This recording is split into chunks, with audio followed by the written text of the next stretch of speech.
Indian polity पे test series हम बता रहे थे, उसके बाद हम आते हैं सीधे सीधे इकोनॉमिक्स पे, जो प्री मेंस और इंटरव्यू चाहे आईएएस हो चाहे पब्लिक सर्विस कमीशन का स्टेट का हो, इक्वली हर जगह इंपॉर्टेंट है और आपके दैनिक जीवन में भी इंपॉर्टेंट है। मैं बार बार बताने का प्रयास करता हूं कि जो चीजें किताबों में है उससे हट के आपको अपनी सोच, अपनी मौलिकता, अपनी ओरिजिनलिटी, अपना इनोवेटिव, अपना जो है स्ट्रेटेजी बनाना पड़ेगा। अगर आपने जो है ऐसा नहीं किया तो आपको प्री में फाइनल सिलेक्शन में बहुत समस्या आएगी। उदाहरण के तौर पे हम एक कंसेप्ट लेते हैं गरीबी का। नर्गसे की एक थ्योरी है, प्रोफेसर नर्गसे अर्थशास्त्र के प्रोफेसर थे विदेशों में, पता नहीं कौन सी कंट्री में। गरीबी का दुष्चक्र, इंग्लिश में बोलते हैं विशियस सर्किल ऑफ पॉवर्टी। मजे की बात देखिए कि आज तक आप जितना कुछ पढ़ते आए हैं कि गरीबी का क्या कारण है, तो गरीबी के कारणों में एक ही चीज सबके दिमाग में पहले आती है कि साहब रोजगार नहीं है, पहला। दूसरा कहेगा कि रोजगार तो है लेकिन हमारे मुताबिक रोजगार नहीं है, हमारे चॉइस के हिसाब से रोजगार नहीं है, सरकार कुछ नहीं कर रही है। वो ये भूल जाता है कि गरीब होने के लिए जो मैंने कल बताया था, सबसे पहला रीजन, बड़ा रीजन आप लिख के आइएगा कि जो आदमी बेरोजगार है वो एक तो उसमें लॉयल्टी नहीं है, पहली बात।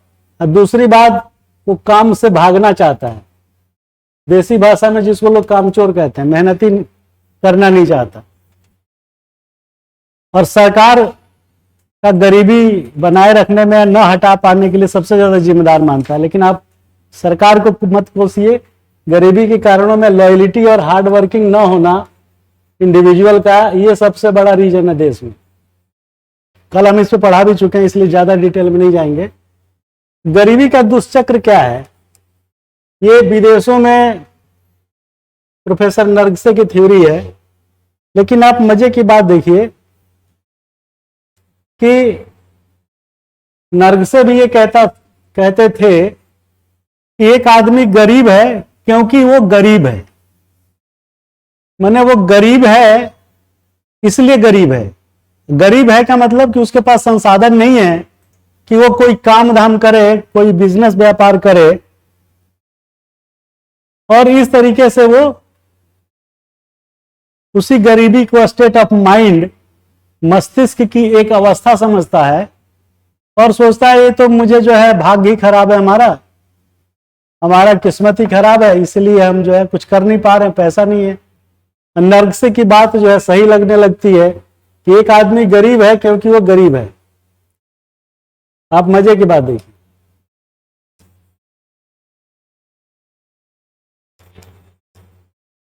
तो गरीब है इसलिए गरीब है, और यही चक्र जो है इस डायरेक्शन में और इस डायरेक्शन में चलता रहता है कि साहब गरीब हूं, मेरे पास पैसे नहीं है, मैं क्या करूं, मैं कोई रोजगार भी नहीं कर सकता। ये सब थ्योरी बकवास है, आप इसको भूल जाइए और जो मैं बता रहा हूं वो ऐसा लिख के आइए एग्जाम में।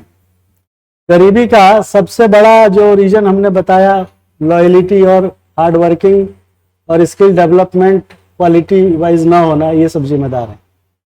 अब उनकी बात जो गरीबी का दुष्चक्र है वो इसलिए खत्म हो जाती है कि गरीब होने के बावजूद भी अगर पैसा नहीं है तो गरीब है ना, तो गरीब होने के बावजूद भी बिना धन निवेश किए, बिना कोई पैसा निवेश किए, बिना धन निवेश के तमाम काम है देश में जो वो कर सकता है। जैसे श्रमिक संसाधन, मैन पावर,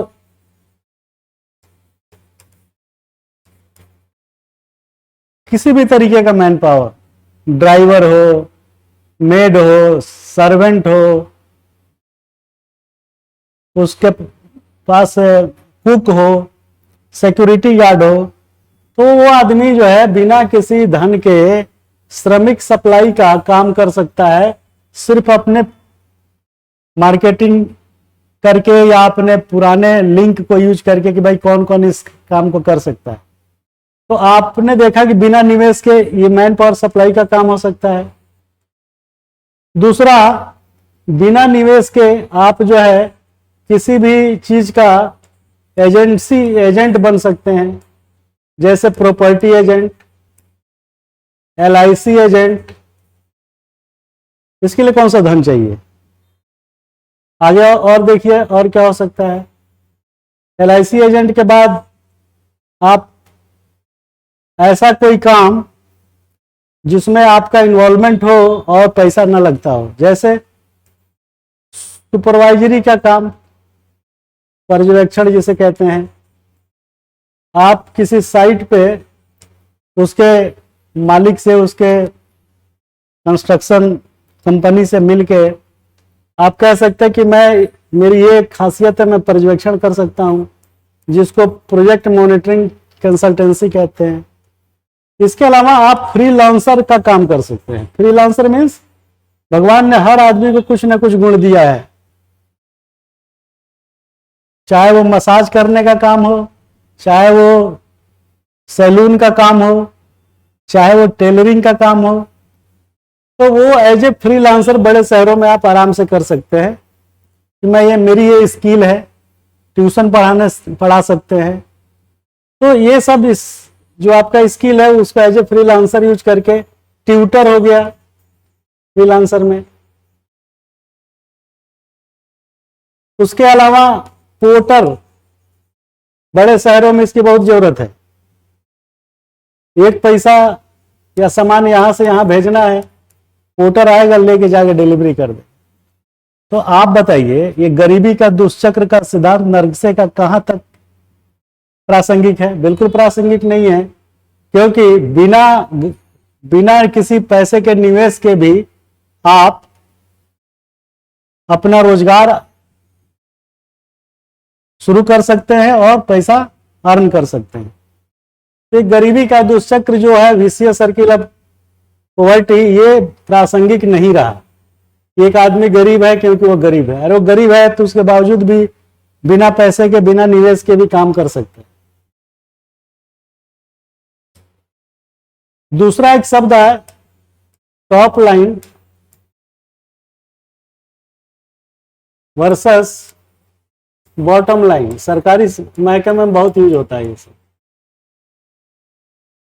इसका मतलब यह है कि किसी कंपनी के द्वारा, किसी कॉरपोरेट या किसी फैक्ट्री या किसी कंपनी के द्वारा रेवेन्यू जनरेशन, कितने का माल बिका, कितना टर्न ओवर हुआ, उसका टारगेट फिक्स करना। हमारी कंपनी 5,000 करोड़ का सामान बेचेगी, 5,000 करोड़ मेरा रेवेन्यू आएगा, जिसको हम नंबर ऑफ सेल्स या टर्नओवर कहते हैं। तो ये वो हो गया टॉप लाइन। और ये रेवेन्यू और टर्नओवर के बाद मुझे कितना प्रॉफिट होगा मिनिमम, वो हो गया bottom line. Suppose revenue generation है 5,000 करोड़, और इसमें से खर्चा काटने के बाद, एबिटा के बाद, ये जो बॉटम लाइन बचा 150 करोड़, जो भी मान लीजिए, तो ये जो बॉटम लाइन आपने 150 करोड़ टारगेट किया, ये हो गया बॉटम लाइन। आप समझ गए टॉप लाइन और बॉटम लाइन? कंपनियों के द्वारा रेवेन्यू का टारगेटेड करना, रेवेन्यू का एक टॉप लाइन बनाना कि इतना तो हमारे पास कलेक्शन हो जाएगा, इतना हम माल बेचेंगे, इतनी सर्विसेज बेचेंगे, तो उसको बोलते हैं रेवेन्यू को, उस रेवेन्यू को टॉप लाइन। और खर्चा काटने के बाद जो शुद्ध आय हुआ वो हो गया बॉटम लाइन। क्लियर है? तीसरा शब्द है ROI।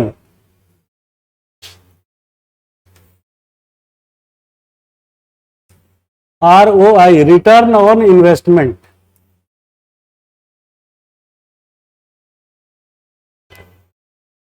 रिटर्न ऑन इन्वेस्टमेंट मतलब क्या है कि जो निवेश आपने किया, जितनी पूंजी लगाई, उस पे कितना रिटर्न लाभ मिलेगा, नेट प्रॉफिट। तो how much net profit you are going to achieve on the capital cost which have been invested by you is called ROI, return on investment। अगर आपने सपोज 100 रुपया लगाया और आपको सब, आपने टॉप लाइन में 500 करोड़ का बिजनेस किया और सब खर्चा छांट करके अगर वो बचा आपको 5 करोड़, तो आपने जो 100 करोड़ लगाया वो ROI कितना हो गया, 5%। इसे बोलते हैं रिटर्न ऑन इन्वेस्टमेंट। एक दूसरा शब्द और ध्यान आ रहा है मुझे,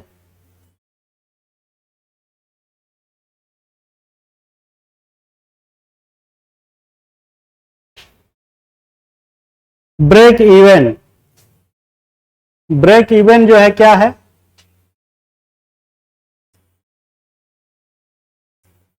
ब्रेक इवन इसका मतलब ये होता है कि जब कोई कंपनी या जब कोई उद्योगपति या कोई बिजनेसमैन जितना पैसा लगाता है, सपोज 400 रुपया उसने लगाया, 4,000 लगाया, कोई फिगर ले लीजिए, 40,000 लगाया, उसको लगाने के बाद ये प्रति माह या प्रति वर्ष जितनी प्रॉफिट आया, सपोज पहले साल में आया 50, अगले साल आ गया 3,000, उसके बाद आ गया 15,000, कुछ भी है, तो जितना पैसा इस 4,000 रुपये को पाने के लिए जितना समय या जो टाइम लगा, वो समय के साथ इसकी जो रिकवरी हुई, जितना लगाया, 40,000 लगाया, जो भी लगाया, तो उस पॉइंट को बोलते हैं break even point. Break even point सीधी सी बात है कि जितना आपने पूंजी लगाया उतना आप कितने दिन में कमाए, जब वो पॉइंट आपको अचीव कर लेंगे कि जहां से आपकी लागत वापस आ जाए 100%, जो कॉस्ट आपने उस कारोबार को चलाने के लिए किया है, तो उस पॉइंट को ब्रेक इवन पॉइंट बोलते हैं। मतलब सीधा सा है कि at the stage when no profit no loss की स्थिति पहुंच जाती है, तो उसको बोलते हैं break even point.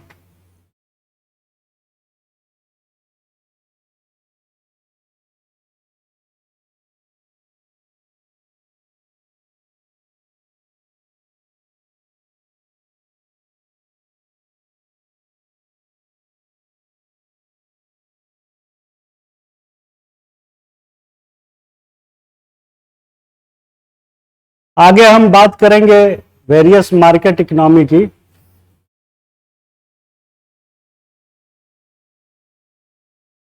Various market economy में, वेरियस मार्केट इकोनॉमी में विविध तरीके के मार्केट इकोनॉमी की बात होती है, इस पर हम ऑलरेडी बात कर चुके हैं। इसमें एक चीज मैं बताना चाह रहा था कि इस मार्केट इकोनॉमी को चलाने के लिए क्या क्या मॉडल हमारे यहाँ यूज होता है। तो वो जो मॉडल है उसमें एक तो है मिक्स्ड, मिश्रित अर्थव्यवस्था। तो ये मिश्रित अर्थव्यवस्था क्या कहलाती है कि जहां पे पब्लिक सेक्टर माने सरकारी तंत्र और प्राइवेट सेक्टर दोनों को काम करने की इक्वल अपॉर्चुनिटी सरकार द्वारा दी जाए, उस अर्थव्यवस्था को बोलते हैं मिश्रित अर्थव्यवस्था, मिक्स्ड इकोनॉमी। इसको और डिटेल में चैप्टराइजेशन जो हमने किया है उस चैप्टर पे आएंगे तो बताएंगे। फिलहाल इसको यहीं पे विराम देते हैं, इस अपेक्षा और उम्मीद के साथ कि आप प्रीसा IAS कोचिंग जल्दी ज्वाइन करें। ऑफलाइन ऑनलाइन ये डेमो क्लास है, हमारा ऐप मार्केट में है जो आ रहा है, उसके बाद जो है हम इस चीज़ को आपके पास ऑनलाइन पहुंचाएंगे। और हमारे दूसरे फैकल्टी भी आ गए तो हम अपनी वाणी को और यहीं पे विराम देंगे और आपके लिए शुभकामनाएं देते हुए कि आपका सिलेक्शन, आपकी तैयारी अच्छी और आपका सिलेक्शन सुनिश्चित हो। और आपने महसूस किया होगा कि हमारे स्टाइल में और दूसरे के स्टाइल में कितना फर्क है और कौन सी चीज़ कितनी प्रासंगिक है। जैसे गरीबी का सिद्धांत पर हमने बात किया, ये हुआ रेडिकल थिंकिंग। ऐसा कोई क्लास या ऐसा कोई फैकल्टी हमें नहीं मिला जो इस टाइप से बात को बताया हो एकदम इनोवेटिव तरीके से। भाई गरीबी के लिए सिर्फ सरकार या गरीब ही होना जिम्मेदार थोड़े ना, क्या क्या अलग चीजें जो हमने बताई वो आप महसूस करिए और उसको प्रायोरिटी पे लिखिए। तब ना एग्जामिनर को लगेगा कि इसने जो है कुछ रेडिकल थिंकिंग किया है। नहीं तो अखबार और मीडिया में, आम आदमी में जो कहा जा रहा है कि साहब गरीबी इसलिए है क्योंकि सरकार रोजगार नहीं दे रही है, गरीब आदमी गरीब क्यों है क्योंकि गरीबी का दुष्चक्र। अरे कहाँ दुष्चक्र यार, तो सब सिद्धांत फालतू हैं, पुराने हो गए, सड़ गए, रोटन हो गए। आपको जो हमने बताया ये ऐसे सोचिए और खुद महसूस करिए कि हमने जो बोला कितना सही है और सही नहीं है। हम ऐसे लोगों को जानते हैं जिन्होंने बिना पैसे के भी अपनी गरीबी को आड़े नहीं आने दिया, बहुत धनवान हो गए। और कैसे होंगे और हो रहे हैं वो मैंने आपको बताया। तो आप ये सब बातें लिखेंगे तो 10 में 10 मिलेगा, नहीं लिखेंगे तो 10 में 2 या 3 मिलेगा। Thank you so much. जय हिंद, जय भारत।